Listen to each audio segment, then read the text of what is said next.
दर्शन मध्य प्रदेश में आप सभी का स्वागत है। आपके साथ मैं हूं गिरिराज शर्मा। आज की भागम दौड़ भरी जिंदगी में हर कोई चाहता है कि वो ज्यादा से ज्यादा आर्थिक रूप से संपन्न हो, लेकिन इस आर्थिक रूप से संपन्न होने की दौड़ में वो कई चीजें भूल जाता है। उदाहरण के तौर पर अगर हम बात करें लाइफ इंश्योरेंस को लेकर के, तो कई लोग करवाते हैं, कई लोग नहीं करवाते, कई लोगों को जानकारी होती है, कई लोगों को नहीं होती। लेकिन ये हमारे जीवन के लिए कितनी महत्वपूर्ण है, हमारे जीवन में ये कितनी आवश्यक है। बात की जाए कोरोना के दौर की, हम सभी ने कोरोना के इस दौर को देखा, कई लोगों ने अपना को खोया, लेकिन ऐसे समय में क्या लाइफ इंश्योरेंस जो पॉलिसीज हैं वो हमारे लिए कितनी महत्वपूर्ण साबित हुई। और जीवन में दुर्घटना कोई बता करके नहीं आती, वो कभी भी आ सकती है। तो ऐसे में इसकी कितनी उपयोगिता है, और भी बहुत सारे महत्वपूर्ण विषयों को लेकर के हम चर्चा करेंगे। और इस पर चर्चा करने के लिए हमारे साथ बेहद दो खास मेहमान इसी क्षेत्र से संबंधित जुड़ रहे हैं। मनिंदर सिंह सूद जो कि एग्जीक्यूटिव वाइस प्रेसिडेंट हैं श्रीराम लाइफ इंश्योरेंस से, और साथ ही साथ हमारे साथ जुड़ रहे हैं डॉक्टर राधा कृष्णन जो कि चीफ मार्केटिंग ऑफिसर हैं श्रीराम लाइफ इंश्योरेंस में। दोनों ही मेहमानों का बहुत बहुत स्वागत है। धन्यवाद। Thank you. मनिंदर जी, सबसे पहले मैं आपकी तरफ आना चाहूंगा। अगर हम बात करें लाइफ पॉलिसीज को लेकर के, तो सबसे पहले आप हमें ये बताएं कि ये क्यों जरूरी है, आखिर एक व्यक्ति क्यों पॉलिसी ले। देखिए, लाइफ इंश्योरेंस जो कॉन्सेप्ट है, इसका जो मेन ऑब्जेक्टिव है वो है कि अगर खुदा ना खास्ता जो आदमी कमाई कर रहा है उसकी किसी वजह से मौत हो जाती है या एक्सीडेंट हो जाता है, तो उसकी अर्निंग कैपेसिटी जो है वो कम हो जाती है या ख़त्म हो जाती है। जिस इनकम से लाइफ चलती है, फैमिली चलती है, वो ख़त्म हो जाती है। तो उसको कॉम्पनसेट करने के लिए जो स्ट्रीम ऑफ इनकम है, ये लाइफ इंश्योरेंस ज़रूरी है। तो जीवन बीमा का सिर्फ यही ऑब्जेक्टिव है कि अनसर्टन टाइम है, अनसर्टनिटी को कॉम्पनसेट करने के लिए, को मिटिगेट करने के लिए ये कॉन्सेप्ट ज़रूरी है, ये प्रोडक्ट्स ज़रूरी हैं। अगर हम बात करें लाइफ पॉलिसीज के टाइप्स की, तो कितने तरह की ये होती है, उसके बारे में आप हमें बताएं। Life insurance also provides for children's benefits. So we have a range of products covering from pure term, child benefits, savings, and retirement. So a whole range of plans are there to match to the individual needs. So what somebody should take depends on his family, his dependents, his income, and what he wants to do in his life. All these factors decide what is the kind of a product that I need to do, what will be the sum assured that I should take, and what is that I am looking at for the benefit of my family if I am not there. These are all the broader perspectives in a life insurance. Maninder जी, जैसा कि आपने बात की कि life insurance की जो उपयोगिता है उसको लेकर के आपने बताया, आपसे हम जानना चाहेंगे कि आमतौर पर आपका एक लंबा अनुभव है इस क्षेत्र को लेकर के, तो आमतौर पर लाइफ इंश्योरेंस के बारे में लोगों को कितना पता होता है? क्या आज के समय में वो इतने जागरूक हैं कि ये हमारे जीवन के लिए कितनी महत्वपूर्ण है और हमें लेनी चाहिए? अगर हम बात करें 90 दशक की, तो जो जागरूकता थी उससे अवेयरनेस बहुत बढ़ गई है। अब काफ़ी इंक्रीज हुई है अवेयरनेस, बट अभी भी बहुत स्कोप बाकी है। काफ़ी हमारे लोग जो हैं उनको एग्जैक्ट बेनिफिट्स क्या हैं लाइफ इंश्योरेंस के, क्यों लेनी चाहिए, कितनी लेनी चाहिए, कितने समय तक लेनी चाहिए, किन किन चीज़ों का ध्यान रखना चाहिए, उसकी पूरी जागरूकता नहीं है। तो इसकी अवेयरनेस बढ़ाने के लिए जो रेगुलेटर हैं IRDA, वो काफ़ी कैंपेन्स करते रहते हैं जागो ग्राहक जागो के तहत। और सबसे इम्पॉर्टेंट लाइफ इंश्योरेंस, तो जितनी भी फाइनेंशियल नीड्स होती हैं एक फैमिली की, उसमें से जैसे इन्वेस्टमेंट करनी होती है फैमिली को, अपने घर के लिए सेविंग्स करनी होती हैं, बच्चों के लिए सेविंग्स करनी होती हैं, सबसे बड़ी जो नीड है वो है लाइफ इंश्योरेंस की।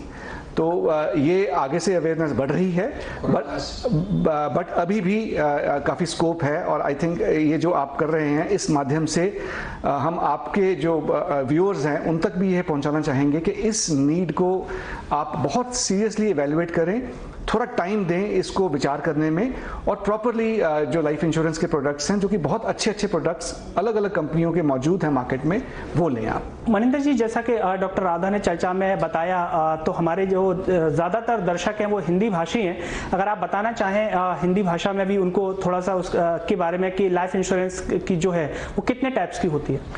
सबसे इम्पोर्टेंट पर्पज़ होता है टर्म इंश्योरेंस के। जो ग्राहक है जो कि जिसकी इनकम होती है, अज्यूम करते हैं हम वो 50-60 हज़ार रुपया महीना कमाता है, और उससे उसकी फैमिली चलती है, अगर किसी कारणवश उसकी डेथ हो जाए तो फैमिली को वो इनकम, वो अपनी लाइफ को वैसे ही कंटिन्यू करने के लिए एक इनकम स्ट्रीम चाहिए होती है। तो उस इनकम स्ट्रीम को कंटिन्यू करने के लिए लाइफ इंश्योरेंस चाहिए। ये सबसे पहला इसका पर्पस है, जिसे हम टर्म इंश्योरेंस बताया।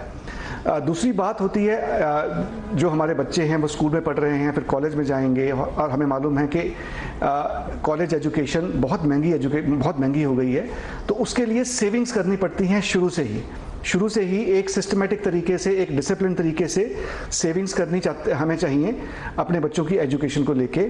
तो उसके लिए लाइफ इंश्योरेंस के प्रोडक्ट्स बहुत काम आते हैं कि अगर देखिए 100 में से 99 लोग तो जिंदा रहेंगे और वो बच्चों की अपनी एजुकेशन प्लान कर पाएंगे, पर 100 में से एक आदमी ऐसा हो सकता है जिसकी डेथ हो जाए। और खुदा ना खास्ता अगर कोरोना टाइम आए तो वहाँ पे डेथ रेट बहुत बढ़ गए हैं। तो इस टाइम में जो नीड फॉर लाइफ इंश्योरेंस है वो सामने बहुत इंपॉर्टेंट तरीके से सामने आई है फैमिलीज़ को अपनी नॉर्मल लाइफस्टाइल कंटिन्यू करने के लिए। इसके अलावा फैमिलीज़ को नीड होती है अपना घर बनाना है, उसके लिए ये प्रोडक्ट बहुत काम आता है। फिर हर एक आदमी को नीड होती है कि यार 55 साल में या 60 साल में रिटायर होना है, तो रिटायरमेंट का एक कॉर्पस क्रिएट करने के लिए ये प्रोडक्ट्स बहुत सहायक होते हैं। तो इस तरह की नीड्स हैं, मल्टीपल नीड्स हैं, जो कि लाइफ इंश्योरेंस प्रोडक्ट्स के थ्रू पूरी हो सकती हैं। अगर आप हमारे दर्शकों को एक उदाहरण देकर के समझा पाएं कि हर वर्ग के लोग होते हैं सोसाइटी की, अगर हम बात करें तो एक आम आदमी की अगर हम बात करें, उसकी कई जिम्मेदारियां होती हैं। आपने शिक्षा की भी बात की, एजुकेशन को लेकर के बात की, मेडिकल की आपने बात की, तो किस तरीके से वो मैनेज करे। अगर कोई व्यक्ति की मासिक आय सपोज दैट 25 से 30 हजार रुपए है, तो आप उसे अगर उदाहरण देकर के बता पाएं कि वो किस तरीके से लाइफ इंश्योरेंस का प्लान भी करे और साथ ही साथ अपने घर के खर्चों को भी मैनेज कर पाए। तो हम एक अज्यूम करते हैं किसी आदमी, जो हम एक आम आदमी हैं जिसकी 50,000 रुपया महीना आमदन है और उससे उसका घर चल रहा है, उसके बच्चे हैं, 1 या 2 बच्चे हैं, वाइफ है, और उससे उनका घर चलता है, बच्चे स्कूल जाते हैं। अब अगर किसी कारणवश इस आदमी की डेथ हो जाए तो उनको लाइफ कंटिन्यू कर, फैमिली को वही लाइफस्टाइल कंटिन्यू करने के लिए 50,000 रुपया चाहिए महीने का, क्योंकि वैसे उनका लाइफस्टाइल सेट है। तो लाइफ इंश्योरेंस का जो मेन ऑब्जेक्टिव है वो ये है कि वो 50,000 रुपये इनकम के लिए कितना उसको सम एश्योर्ड लेना पड़ेगा, ताकि उनको महीना 50,000 रुपया आए।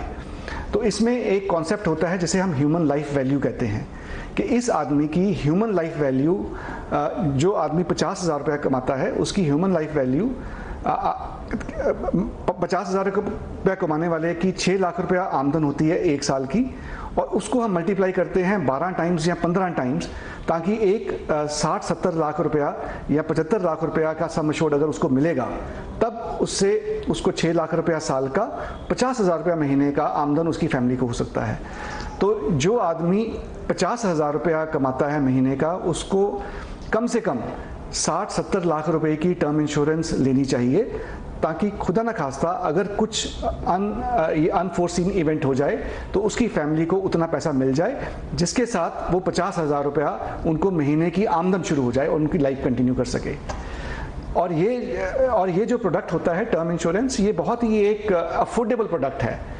आज की डेट में इतनी कंपनीज हैं, बहुत कंपेटिटिव है, और बहुत एक नॉमिनल रेट पे उनको ये प्रोडक्ट मिल सकता है। तो ये तो हो गई सिर्फ टर्म इंश्योरेंस की बात। उसके बाद जो एंडोमेंट प्लान्स हैं जिससे उनको अपने बच्चों की एजुकेशन कंप्लीट करनी है, तो आप ये देखिए, अगर उनका बच्चा सपोज आज 5 साल का है, उसको जब वो 18 साल का होगा, उसे कॉलेज में जाना होगा, तो एक बहुत बड़ी रकम चाहिए होती है। अगर हम आज भी कॉलेज एजुकेशन देखें, इंजीनियरिंग की एजुकेशन देखें या मेडिकल की एजुकेशन देखें, तो वो 15 लाख से लेकर 20 लाख रुपए की उसे एक कॉर्पस चाहिए होता है अपने बच्चों को पढ़ाने के लिए। तो उसकी सेविंग्स उनको आज से ही शुरू करनी चाहिए। जितनी जल्दी हम वो सेविंग्स शुरू करेंगे, उतनी जल्दी उतना उनके लिए आसान होगा वो रकम इकट्ठी करनी। तो आप ऐसे देखें कि अगर किसी को 20 लाख रुपए इकट्ठा करना है और उसके पास 15 साल हैं, तो उसको एक अमाउंट देनी पड़ेगी पर मंथ वो पैसा इकट्ठा करने के लिए। लेकिन अगर उसके पास वही पैसा इकट्ठा करने के लिए 10 साल है तो वो अमाउंट बहुत ज़्यादा होगी। अगर वही, और उसके पास अगर वो 5 साल हैं तो वो अमाउंट फिर बहुत ज़्यादा हो जाती है। तो इसलिए इस सर्विस में ये कहते हैं कि जितनी जल्दी हम लाइफ इंश्योरेंस प्रोडक्ट्स लें, और जितने लंबे समय तक ले सके उतना बेहतर होता है। एक कॉन्सेप्ट होता है पावर ऑफ कंपाउंडिंग, कि जितनी हमारे पास लंबा समय होगा हमारी इन्वेस्टमेंट्स उसी हिसाब से ग्रो करेंगी। तो ये कुछ चीज़ों का हमें ध्यान रखना है जब हमें लाइफ इंश्योरेंस के बारे में सोचना है। अगर हम बात करें किसी भी व्यक्ति जो लाइफ इंश्योरेंस की पॉलिसी लेना चाहता है, आखिर ऐसी क्या वो बातें मुख्य रूप से ध्यान रखे, क्योंकि आमतौर पर लोगों को पता नहीं होता, कई टेक्निकल बातें भी होती होंगी, तो आप दर्शकों को बताएं कि किन बातों का ध्यान रखते हुए वो लाइफ इंश्योरेंस पॉलिसी उसका चयन करे। गिरिराज जी, हमारे देखने में ये आया है कि एक आम कस्टमर जो है, जैसे उसे जो लाइफ इंश्योरेंस का एजेंट है या जो सेल्स ऑफिसर्स है वो बताता है, वैसे ही वो प्रोडक्ट ले लेते हैं। हमारा ये एडवाइस है कि सबसे इम्पॉर्टेंट ये है कि हर एक ग्राहक को ये मालूम होना चाहिए कि मेरी नीड क्या है, मेरी सिचुएशन क्या है, मेरी नीड क्या है, और उस हिसाब से वो लाइफ इंश्योरेंस प्रोडक्ट अपना ले। तो हम अलग अलग तरह के कस्टमर्स को देखते हैं। एक आदमी ऐसा है जो नौकरी पेशा आदमी है, जिसकी एक स्टेबल इनकम है, एक स्टेबल कंपनी में काम करता है, तो उसकी नीड एक अलग तरीके की होगी। और एक आदमी दुकान चलाता है, उसकी सीजनल प्रोडक्ट्स हैं, उसकी कई महीनों में इनकम अच्छी है, कई महीनों में इनकम कम है, उसकी नीड एक अलग तरीके की होगी। और सिमिलरली एक जो हमारे गांव में रहने वाले किसान हैं जो खेती बाड़ी करते हैं, उनकी नीड एक अलग तरीके की होगी, बिकॉज उनको 6 महीने इनकम होती है, 3 महीने इनकम होती है, 6 महीने इनकम फिर नहीं होती है, फिर 2 महीने इनकम होती है।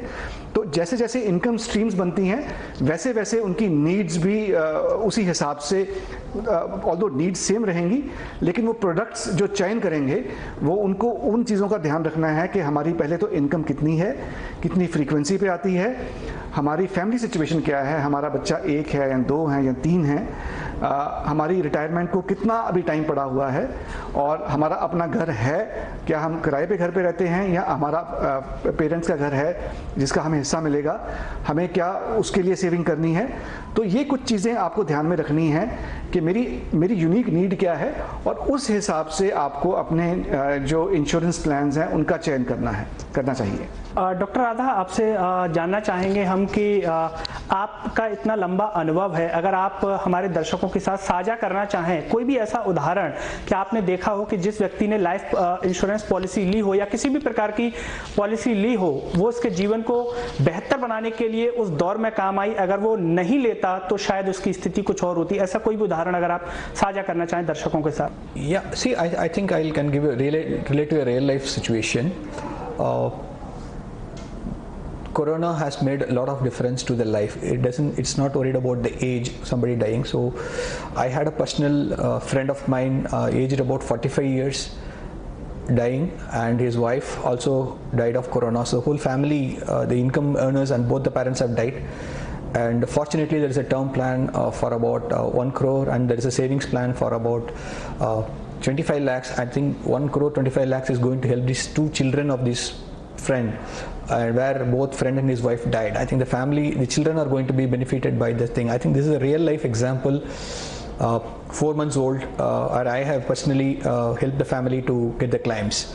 I think this really makes a lot of difference. One, for the family to get the money. Number 2, it also very thoughtful of the father to take the policy, which is going to help the children.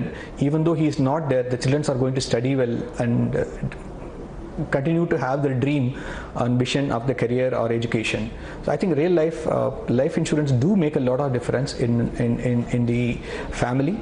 By giving them the revenue income, we may not be able to substitute the income earner, but the money he earns through the life insurance product can help the family and also help in the children's education, because one of the child is only 3rd standard at 6 years old. So really he is going to have a long term, I think, sure, this life insurance policy this friend has taken is going to help these minor children in their life for their education and higher education. And this is a real life education, and we have really seen a lot of such cases during this corona. Corona has increased the awareness and the need for life insurance, and really we need to take care of the family by taking appropriate insurance cover, both savings as well as term plans. That's going to help the family to live financially independent. I think that's the primary objective of a life insurance. and I have seen personally family benefiting out of a good life insurance planning, both term plans and endowment savings plan to help the family, and especially the younger ones who need the financial support for their career to really do better. And really life insurance, I see that has fulfilled the dream at least of a family which very close to me, and we have taken care of that. Life insurance product has taken care of, going to take care of the family for the next 20 years. That's a real life story. Maninder जी, जानना चाहेंगे आपसे कि आम तौर पर आम लोगों में इंश्योरेंस, जो लाइफ इंश्योरेंस पॉलिसी है, इसको लेकर के क्या भ्रांतियां रहती हैं, क्या मिथ्स रहते हैं, अगर आप उसके बारे में हमें बताएं तो निश्चित तौर पर जो दर्शक हमारा कार्यक्रम देख रहे हैं उनके मन के जो द्वंद्व हैं वो भी शायद खुलें और उन्हें पता चले कि हकीकत में क्या होता है और जो भ्रांतियां हैं वो उनके सामने आ पाएं। तो गिरिराज जी, देखिए, कस्टमर्स जो हैं हमारे लाइफ इंश्योरेंस के, उनको एक डाउट ये रहता है कि हम, क्योंकि ये कॉन्ट्रैक्ट्स जो होते हैं वो लंबे समय के कॉन्ट्रैक्ट्स होते हैं, 10 साल का, 15 साल का, 20 साल का, 25 साल का, 30 साल तक के कॉन्ट्रैक्ट्स होते हैं। तो एक आदमी जिसने 20 साल की उम्र में या 21 साल जब उसने काम शुरू किया वो कॉन्ट्रैक्ट लेता है, तो उसकी जो मैच्योरिटी अमाउंट है, अगर वो 30 साल का कॉन्ट्रैक्ट चूज़ करता है, 3 साल की टर्म चूज़ करता है, तो 50 साल में मिलेगा। और उसको कुछ एश्योरेंसेस दी जाती हैं जब वो कॉन्ट्रैक्ट साइन करता है, कुछ राइटिंग में दिया जाता है। तो उसके मन में ये डाउट रहता है कि ये कंपनी जिससे मैं इंश्योरेंस ले रहा हूँ वो 30 साल तक रहेगी कि नहीं रहेगी, नंबर 1। नंबर 2, जो ये कंपनी आज कह रही है कि वो उसको इतनी रिटर्न मिलेगी, इतना सम एश्योर्ड मिलेगा, एक्स बोनस मिलेगा, वो कंपनी अपने वादे पूरे कर पाएगी कि नहीं कर पाएगी। और तीसरा ये रहता है कि जो भी सर्विसिंग करनी है कस्टमर्स, जो भी कस्टमर एक सर्विसिंग करनी होती है पॉलिसी की, मतलब रेगुलरली प्रीमियम इकट्ठे करने, रिसीट्स पहुंचनी उनके पास, एनुअल प्रीमियम रिसीट्स, क्योंकि लाइफ इंश्योरेंस में जो आप इन्वेस्ट करते हैं वो section 80CCC income tax act में उनका रिबेट मिलता है कस्टमर्स को, वो उनको रिसीट्स पहुंचेंगी कि नहीं पहुंचेंगी, उनको वो फ़ायदे मिल पाएंगे कि नहीं मिल पाएंगे। और इस तरह के जितने भी बेनिफिट्स हैं इसके, बिकॉज इसके बहुत बेनिफिट्स और भी हैं, वो सब उनकी भरपाई कंपनी पूरी कर पाएगी कि नहीं कर पाएगी, इसके बारे में इनके डाउट रहता है लोगों के मन में। और ये बहुत इम्पॉर्टेंट है कस्टमर्स के लिए जानना कि जिस कंपनी की भी वो साइन अप करें इंश्योरेंस पॉलिसी, उसकी वो बैकग्राउंड देखें, वो देखें कि कितनी पुरानी कंपनी है और किन किन बिजनेसेस में है कंपनी, उसका क्या ट्रैक रिकॉर्ड है, उसकी क्लेम सेटलमेंट रेशियो कितनी है, और क्या IRDA में वो लिस्टेड है, और जो आम कस्टमर्स हैं उसके बारे में क्या कह रहे हैं। तो ये बहुत, क्योंकि ये लंबा कॉन्ट्रैक्ट है, इम्पॉर्टेंट, आपके लिए एक इम्पॉर्टेंट डिसीजन है, तो आप सारे कस्टमर्स को ये बहुत सोच समझ के और पूरी खोजबीन करके ही डिसीजन लेना चाहिए कि वो किस कंपनी का प्रोडक्ट लेंगे, कौन सा प्रोडक्ट लेंगे, कितनी टर्म लेंगे, कितना प्रीमियम देंगे और कैसे करेंगे। और एक आपके माध्यम से हम ये भी बताना चाहेंगे कि एक बार आपने ये डिसाइड कर लिया और कि हम क्या लेंगे, तो इस पॉलिसी के फ़ायदे तभी होते हैं जब ये पॉलिसी आप कंटिन्यू करें। 10 साल का टर्म है तो 10 साल रेगुलरली प्रीमियम दें, तब आपको पूरे फ़ायदे मिलेंगे। 15 साल का टर्म है, 30 साल का टर्म है, तो हर साल आप अपना पूरा प्रीमियम भरें, तभी आपको पूरे फ़ायदे मिलेंगे। और अगर आपके प्रीमियम बीच में रोक देते हैं तो फिर वो उतने फ़ायदे नहीं मिल पाते हैं, या पूरे फ़ायदे नहीं मिल पाते हैं, या अगर बिल्कुल अर्ली रोक देते हैं तो कुछ भी फ़ायदा नहीं हो पाता है कस्टमर्स को। तो इन चीज़ों का ध्यान रखना बहुत ज़रूरी है आप सबके लिए। तो जो भी दर्शक हमारा ये कार्यक्रम देख रहे हैं, मनिंदर जी ने बेहद महत्वपूर्ण बात बताई कि अगर आप कोई भी पॉलिसी जो है ले रहे हैं वो सोच समझ करके लें, पूरा प्लान कर करके लें और घर में चर्चा करके लें। और अगर आप पॉलिसी को बीच में अगर नहीं पूरा कर पाते तो उतने फायदे आपको नहीं हो पाएंगे जो आपको रेगुलर करने पर होते हैं। मनिंदर जी, हम आपसे जानना चाहेंगे, जैसा कि अभी आपने चर्चा में बताया कि कई बार लोग जो है गलत जो संस्थाएं होती हैं उनसे पॉलिसी ले लेते हैं, लेकिन हम देखने में आता है कि आमतौर पर फिर भी लोग उस चंगुल में फंस जाते हैं। आपका एक लंबा अनुभव है इस इंडस्ट्री का, आखिर वो किन ऐसी खास बातों का पालन करें कि वो उस चंगुल में ना फंसे? क्योंकि हम देखते हैं, आए दिन अखबारों में भी पढ़ते हैं कि इतने लोगों के साथ फ्रॉड हो गया, ये हो गया। तो आप क्या उन्हें सजेस्ट करेंगे कि किस तरीके से वो इन बातों का ध्यान रखें? देखिए, लाइफ इंश्योरेंस कंपनीज जितनी भी हैं सारी बहुत अच्छे ग्रुप्स से हैं। IRDA जब उनको लाइसेंस देता है तो पूरा उनकी छानबीन करता है, उनके से पूरे क्वेश्चंस पूछता है, फिर ही उनको लाइसेंस मिलता है। तो as far as life insurance companies are concerned, तो सारी कंपनीज बहुत बेहतरीन हैं। कई कंपनीज, लेकिन हर एक कंपनीज की एक सेगमेंट है जिसमें वो ऑपरेट करते हैं। जो ज़्यादा फ्रॉड के चांसेस रहते हैं वो होते हैं किस इंटरमीडियरी से आप अपनी पॉलिसी देते हैं। जो ट्रेडिशनल इंटरमीडियरी हैं वो लाइफ इंश्योरेंस के एजेंट्स हैं या सेल्स ऑफिसर्स हैं या फाइनेंशियल कंसल्टेंट्स कहते हैं, फाइनेंशियल एडवाइजर्स कहते हैं, जो कि इंडिविजुअल लोग होते हैं। तो उनसे पहला तो आपको ये देखना पड़ेगा कि आपकी फैमिली में, आपके नोन में कोई अच्छा फाइनेंशियल एडवाइज़र है और आप उससे एडवाइस लें। आपको उसके कंडक्ट से बड़ा अच्छा लग जाएगा पता कि वो कैसा एडवाइज़र है वो। देखिए, इसको आप ऐसे देखें कि जैसे आप हमारी हेल्थ है, हेल्थ सबसे हमारे लिए इम्पोर्टेंट हमारी हेल्थ है। अगर हमारी हेल्थ में अगर हमें कोई बीमारी लगती है तो हम क्या करते हैं, हम एक डॉक्टर के पास जाते हैं और हम चाहते हैं कि हम सबसे अच्छे डॉक्टर के पास जाएं, एक स्पेशलिस्ट के पास जाएं, एक सुपर स्पेशलिस्ट के पास जाएं, डिपेंडिंग अपॉन हमारी क्या बीमारी है। और हम लोगों से पूछते हैं कि भाई कौन से अच्छे डॉक्टर हैं। इसी तरह से एक फाइनेंशियल जो नीड्स है, ये भी आपकी बहुत इंपॉर्टेंट नीड है। तो जब भी आपने लाइफ इंश्योरेंस पॉलिसी लेनी है तो बहुत जिस सीरियसनेस से आप अपने डॉक्टर की खोज करते हैं, डॉक्टर का चयन करते हैं, उसी सीरियसनेस से आपको अपना फाइनेंशियल एडवाइजर्स की खोज करनी चाहिए। काफ़ी बैंक्स हैं, अच्छे बैंक्स हैं, वहाँ पे भी ये फाइनेंशियल एडवाइस मिलती है, ये सेवाएं मिलती हैं। तो आपको ये ध्यान रखना है कि एक बहुत ट्रस्टवर्दी आदमी से या ट्रस्टवर्दी संस्था से आप इंश्योरेंस लें।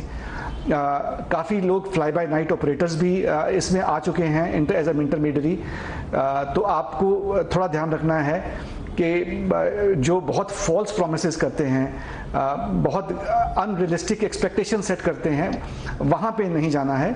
और 2-3 लोगों के मिलने के बाद अपनी जैसे हमारी लैंग्वेज में बोलते हैं डिलीजेंस करना, ड्यू डिलीजेंस करना, अपनी खोजबीन करने के बाद ही प्रोडक्ट लें। बिकॉज ये प्रोडक्ट आपके साथ, जैसे मैंने पहले भी बताया, 10 साल से लेकर 30 साल तक चलेगा। आपकी जो long term important financial needs हैं, ये इसको पूरा करेगा। तो इसके लिए जिससे आप इंश्योरेंस लेते हैं, जो आपको एक तो इंश्योरेंस कंपनी है जो आपको प्रोवाइड करेगी सर्विसेज, वो मैंने बताया कि सारी इंश्योरेंस कंपनीज बहुत बेहतरीन है। लेकिन जो आपका एडवाइज़र है या जो आपका बैंक है या इंटरमीडियरी है जो आपको इंश्योरेंस प्रोवाइड करवा रहा है, जो आप में और इंश्योरेंस कंपनी के बीच में माध्यम बनता है, उसका चयन बहुत आपको केयरफुली करना चाहिए। मनिंदर जी, अगर हम बात करें लाइफ इंश्योरेंस के प्लान्स को लेकर के, तो हमारा ये जो कार्यक्रम है वो दूर दराज क्षेत्रों में जाता है, पूरे भारत तक जाता है। तो हर वर्ग का जो दर्शक है वो इससे जुड़ा हुआ है। अगर हम बात करें एक गरीब परिवार से भी, तो लाइफ इंश्योरेंस प्लान को लेकर के इसमें ऐसे कौन कौन से प्लान हैं जिसमें व्यक्ति को अगर मासिक जमा करना हो तो मिनिमम कितने से वो स्टार्ट कर सकता है कि उसको हर महीने इतना रुपए देना पड़ेगा? देखिए, इंश्योरेंस इंडस्ट्री पिछले 20 सालों में काफ़ी इवॉल्व हुई है और हर एक तरह के कस्टमर्स, राइट फ्रॉम जिनकी कम इनकम है से लेके जिनकी बहुत ज़्यादा इनकम है, उनके लिए प्रोडक्ट्स अवेलेबल हैं। और जिनकी इनकम कम है, और हमारे हिंदुस्तान में दूर दराज इलाकों में, छोटे शहरों में काफ़ी लोग ऐसे हैं जिनकी 15,000, 20,000, 25,000 तक की इनकम है, तो उनके लिए बड़े अच्छे प्रोडक्ट्स हैं। आप मासिक 500 रुपये, 1000 रुपये से भी शुरू कर सकते हैं अपनी सेविंग, उससे कम में भी सेविंग शुरू कर सकते हैं। लेकिन सबसे इम्पॉर्टेंट ये है कि इसको कंटिन्यू करना है आपको अपनी पूरी टर्म के लिए, ताकि आपको पूरे फ़ायदे मिले। इसमें कोई फ़ायदा नहीं है कि आपने एक कम प्रीमियम की पॉलिसी ले ली जिसमें आपने कहा 500 रुपये महीना करूंगा मैं अगले 20 साल के लिए। अगर आप 500 रुपये महीना करते हैं, 20 साल के लिए करते हैं, तो 20 साल के बाद ये बहुत बड़ी रकम बन जाती है। हाँ, और हमारे देखने में क्या आया है, जैसे आपने क्वेश्चन भी पूछा था कि किस तरह की कैसे चीज़ें गलत हो सकती हैं, तो ये होता है कि लोग 500 रुपया हर महीने नहीं भरेंगे, 2 महीने भरा, 1 महीने फिर छोड़ दिया, फिर भरा, फिर छोड़ दिया, तो उससे क्या है कि पूरे फ़ायदे नहीं मिल पाएंगे आपको। तो ये एक बड़ा केयरफुली आपको चूज़ करना है। और आजकल बैंकिंग व्यवस्था बड़ी अच्छी हो चुकी है, आपको स्टैंडिंग इंस्ट्रक्शंस के साथ आप अपने बैंक से ही डेबिट करवा सकते हैं, या कॉमन सर्विस सेंटर्स आए हैं, दूर दरार इलाकों में कॉमन सर्विस सेंटर्स हैं जहां पे आप रेगुलरली अपने ये प्रीमियम भर सकते हैं। बहुत कंपनियों ने बहुत आसानी कर दी है प्रीमियम भरने की व्यवस्था को लेके। डॉक्टर राधा, चलते चलते हम आपसे जानना चाहें कोई भी संदेश संक्षिप्त में अगर आप दर्शकों को देना चाहें मैसेज, तो क्या कहेंगे? I think life insurance is very, very essential for any family. I think you care for your family, and if you need to take care of your income in case you are an income earner, please evaluate the product, evaluate your requirements, and then take a life insurance product. And the key is that once you take a product, ensure that you pay the premium regularly till the maturity, so that the family is benefited in case if I am not there. I think that's the important thing. Taking a policy is important, but paying the premiums regularly is more important to ensure whatever you thought as a benefit for the family is achieved for the family. I think that's a simple thing that I would like to add here. Maninder जी, आपने कार्यक्रम में बेहद महत्वपूर्ण जानकारी दर्शकों को दी। जैसा कि आपने कहा कि पॉलिसीज़ जो है किसी परचेज से पहले पूछें, बात करें, और जैसे आप हेल्थ को लेकर के जितने सिंसियर होते हैं, जितना आप सोचते हैं उतना ही आप पॉलिसी को लेते समय सोचें। चलते चलते अगर आप अपने अनुभव से दर्शकों को कोई मैसेज देना चाहेंगे तो क्या कहेंगे? देखिए, आप सबने सुना होगा कि हेल्थ इज़ वेल्थ। अगर हमारे पास हेल्थ है तो वही वेल्थ है। आई थिंक ये सबसे इम्पॉर्टेंट नीड है हमारी। हम अपनी सेहत का ध्यान रखें ताकि हम एक लंबे समय तक जी पाएँ। लेकिन कुछ लोग हैं कि वो अपना जीवन पूरा नहीं कर पाते हैं, अनटाइमली डेथ होती है। तो उसके लिए ये इम्पॉर्टेंट है कि जो वेल्थ है, अपनी preservation of wealth and planning for the uncertain times, ये एक बहुत इम्पॉर्टेंट नीड है जिसका हमें ध्यान रखना है। तो मेरा आप सबसे यही रिक्वेस्ट है कि लाइफ इंश्योरेंस को प्रायोरिटी दें, प्राथमिकता दें, और इसको अपने पोर्टफोलियो में, जो भी आपका एक सेविंग्स का पोर्टफोलियो है, प्रोटेक्शन का पोर्टफोलियो है, एक इम्पॉर्टेंट पार्ट इसको अपने पोर्टफोलियो का बनाएं। ये मेरी आप सबसे रिक्वेस्ट है। तो दर्शकों, आपको हमारे इस कार्यक्रम से यकीनन फायदा हुआ होगा। हमारे इस कार्यक्रम में दो बेहद खास मेहमान मनिंदर सिंह सूद और डॉक्टर राधा ने जो महत्वपूर्ण जानकारी दी कि कोरोना का कैसा कैसा समय सामने आया, और जिन लोगों ने पॉलिसीज लेकर के रखी थी वो ऐसे समय में उनके लिए एक अच्छे दोस्त की तरह कहना चाहिए कि काम रहा। लेकिन जिसने पॉलिसी नहीं रही, कोरोना के इस काल में उन्हें बेहद कई मुश्किलों का सामना भी करना पड़ा। तो आप पॉलिसी लें, सोच समझ करके लें, अपने रिश्तेदारों में, अपने जो आपके बिल्कुल विश्वास पात्र उनसे बात करके लें, तो निश्चित तौर पर ये आपके जीवन में बेहद काम आएगी। और साथ ही साथ मनिंदर सिंह और डॉक्टर राधा, हम आपका भी हृदय से धन्यवाद करना चाहेंगे जो आपने अपना कीमती समय हमारे दर्शकों के कार्यक्रम के लिए निकाला। तो दर्शकों, मेरे साथ फिलहाल इतना ही। अगले कार्यक्रम में आपसे फिर होगी मुलाकात। तब तक के लिए मुझे दीजिए इजाजत। नमस्कार।